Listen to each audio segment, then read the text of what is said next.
Mapagpalang umaga, hapon, gabi sa bawat isa. Pag-aral natin ang salita ng Diyos.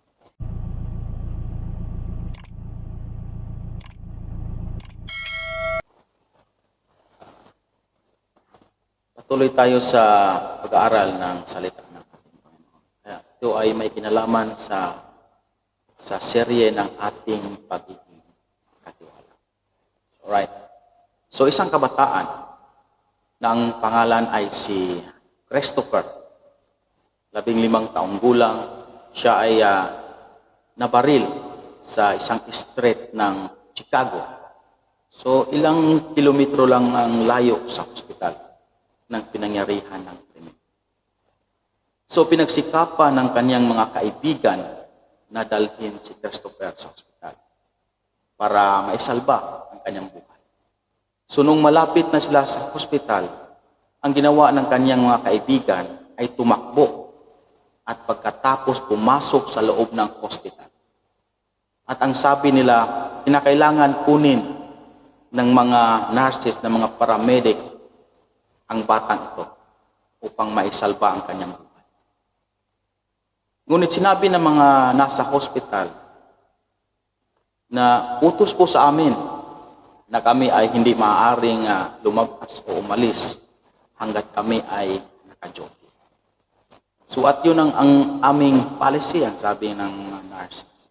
So pinagsikapan ng kaibigan ni Christopher na dalhin siya sa loob ng hospital. Subalit siya ay binawian na ng buhay sapagkat marami ng dugo ang nawala sa kanya. So ang pag-aaralan po natin ngayon, ang topic po natin ay don't just stand there. Do something. So kakaiba kung minsan ang pamamaraan ng ating Panginoon. Ang sabi nga sa wikang Ingles, strength at time ang pamamaraan ng ating Panginoon. So may dalawang karanasan ang nais kong share sa inyo sa pag-aaral ngayon. So kung paano ang lingkod ng ating Panginoon ay tumayo sa katotohanan, anuman ang karanasan na mangyayari sa kanyang buhay. So sa Daniel Kapitulo 3, mayroong binanggit na 3 lalaki na kaibigan ni Daniel. Ang pangalan nila ay si Shadrach, Meshach at si Abednego. So dumating sa punto na ang hari ng Babylonia na si Haring Nebuchadnezzar ay nagpagawa ng isang malaking larawan na ang larawan na ito ay napakalaki, napakataas ayon sa istorya.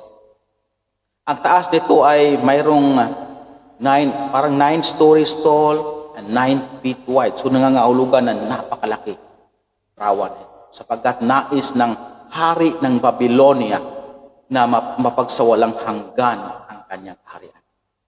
So at ang kanyang panukala, ang lahat ng tao na kapag narinig yung isang tinig ng panugtog, lahat ay yuyuko sa larawan na yun.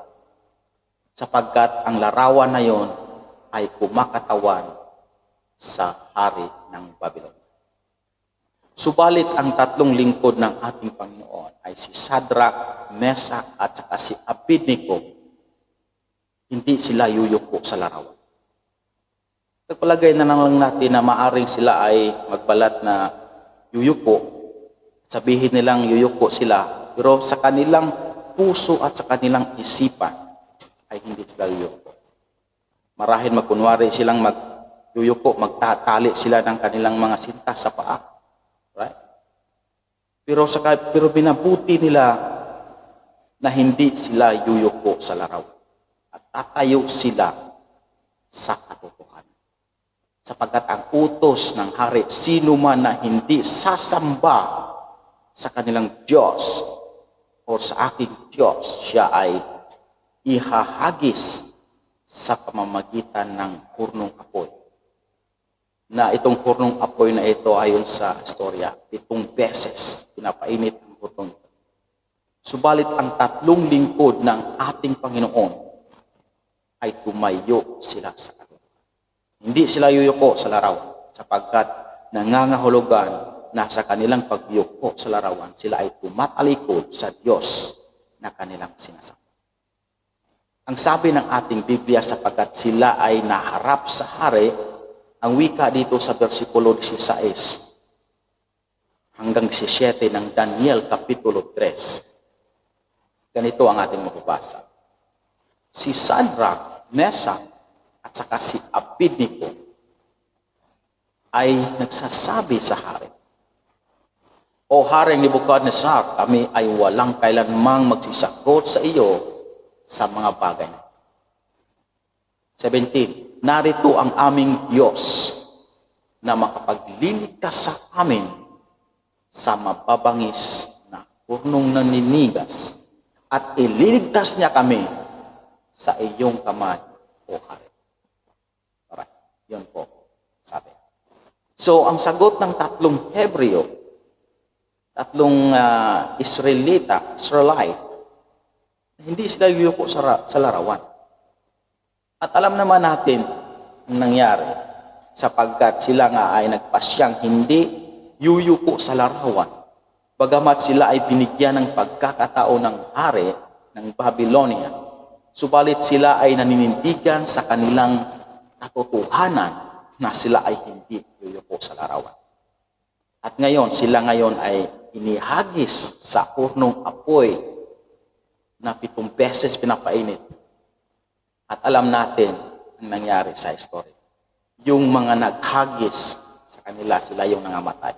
Yung nasa gitna ng purnong apoy, ang kasama nila sa gitna, walang iba kundi ang ating Panginoon na pinagdilipan. Alright, bagamat narito ang isang halimbawa, bagamat nanganib ang kanilang buhay, dahilan sa kanilang panampalataya sa ating Panginoon, sila ay tumayong naging matatag, anuman ang mangyayari sa kanilang buhay. At sa kalagitnaan ng kanilang pagsubok, ang Diyos ang kasama. Kaya nga sila ay nailigtas init na purno apoy at walang nangyayari sa kanila. Kaya nga, mga kaibigan, dapat din tayong maninindigan sa ating pagiging katiwala sa ating Panginoon. Maninindigan tayo sa katotohanan at kung ano ang sinasabi ng ating sundin.